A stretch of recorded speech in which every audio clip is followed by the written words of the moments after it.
Spiritual growth often feels like losing things you once thought were essential for your identity. You might assume progress looks like gaining more knowledge, more peace, or more certainty. But real growth is often the painful shedding of layers that kept you comfortable for years. Not every season of struggle is a sign of regression. Not every moment of quiet is a lack of progress. Not every loss of old desires is a drift away from truth. Today, I am going to show you 7 indicators that your soul is expanding, even when your circumstances feel heavy. As the philosopher Heraclitus famously noted, no one steps into the same river twice, because the river changes and the person changes too. This is not just about feeling better, it is about becoming someone who can handle the truth of existence. If this is already hitting home, hit that like button right now. We are just getting started. Number 1. You stop needing to prove your position to everyone around you. The theologian Reinhold Niebuhr once spoke about the irony of human pride, noting that our need to be right often masks our deepest insecurities. When you grow, your need for external validation vanishes.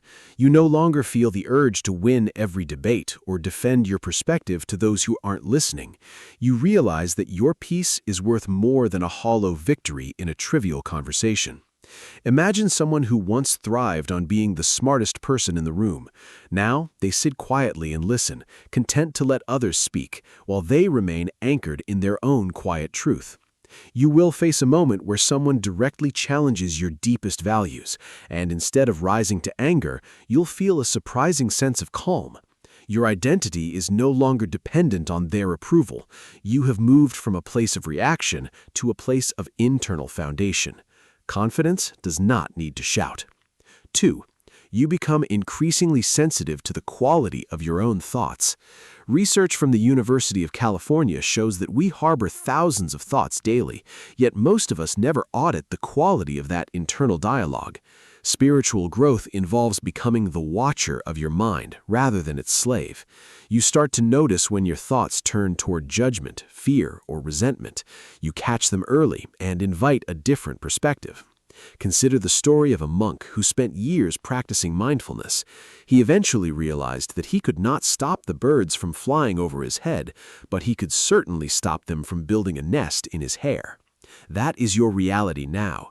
You notice the negative bird, acknowledge its presence, and simply choose not to let it stay. You will face a moment today where your mind defaults to frustration over a minor inconvenience. This time, you'll pause, breathe, and choose patience instead. Your thoughts are the seeds of your reality. Be careful what you water. 3. You stop viewing your past as a series of regrets and start seeing it as a necessary education. The psychiatrist Viktor Frankl argued that our primary drive is the discovery of meaning in our suffering. When you grow, you stop wishing things had happened differently. You embrace the scars, the failures, and the detours as vital chapters of your journey. You look at a painful breakup or a professional failure and see the wisdom earned from that fire. It's like looking at a finished tapestry and realizing that the dark threads were just as necessary as the gold ones to make the pattern complete. You will face a moment where a memory of your past tries to pull you into shame. Instead, you will recognize that you were exactly who you needed to be at that time. Growth is not erasing the past, it's integrating the past into your current wisdom. Your history is the foundation, not the anchor. If you're watching this and feeling something stir deep inside, know that you are not alone in this shift. But the next one is where it gets really personal for your daily routine. 4. You find beauty in the mundane and consistency in the ordinary. Saint Teresa of Avila famously noted that God is among the pots and pans. When you grow, you stop waiting for some grand mystical event to validate your journey. You find holiness in the morning coffee, the quiet drive to work, or the simple act of listening to a friend. You stop looking for exits from your reality and start looking for the depth hidden within it. Think of a gardener who once only cared about the blooming flowers. Now, they find just as much value in the tilling of the soil and the clearing of weeds. That is your shift. You will be doing the dishes tonight, and for a fleeting moment, you will feel entirely present and grateful. These small moments are not distractions, they are the actual texture of a mature life. Presence is the ultimate evidence of a spirit that has stopped fleeing. 5. You begin to release the need to control outcomes. The Stoic philosopher Epictetus taught that we suffer most when we try to control things outside our own power. Spiritual growth means accepting that you are the captain of the ship, but you are not the one who creates the wind. You do your best, you stay faithful to your principles, and you leave the results to the mystery of life. This isn't passivity, it's surrender. Picture a sailor who spent years trying to command the waves to be calm.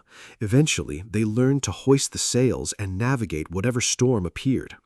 You will face a situation where a major project or relationship feels uncertain. Instead of spiraling into anxiety, you will find a quiet space to breathe and say, "I have done my part, and that is enough." Surrender is not defeat. It is the beginning of true freedom. 6. You become more comfortable with silence and solitude. In his work, Blaise Pascal observed that all of humanity's problems stem from our inability to sit quietly in a room alone. When you grow, you stop filling every gap with noise, media, or endless tasks. You crave the silence because you finally enjoy your own company.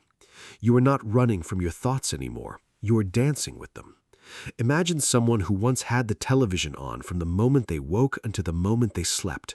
Now they cherish the first hour of the morning, sitting with their own heart, undistracted by the world's demands.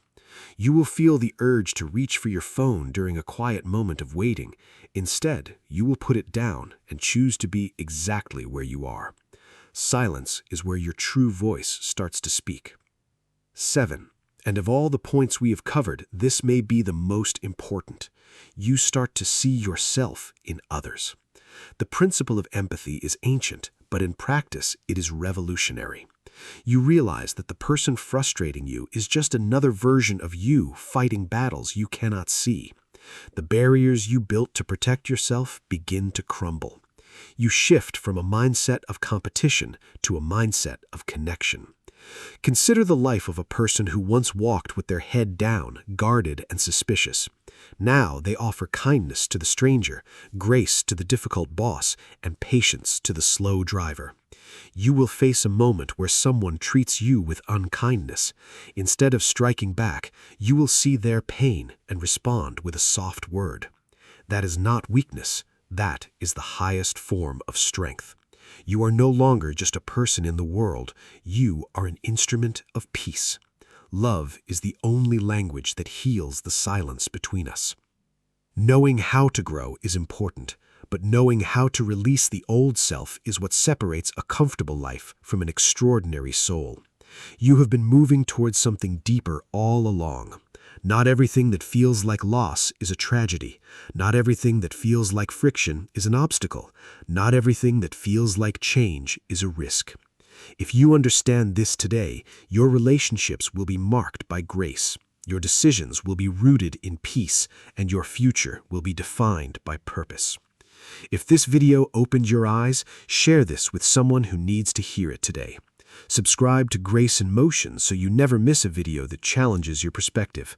Type in the comments, "I am becoming," as your commitment to your ongoing growth.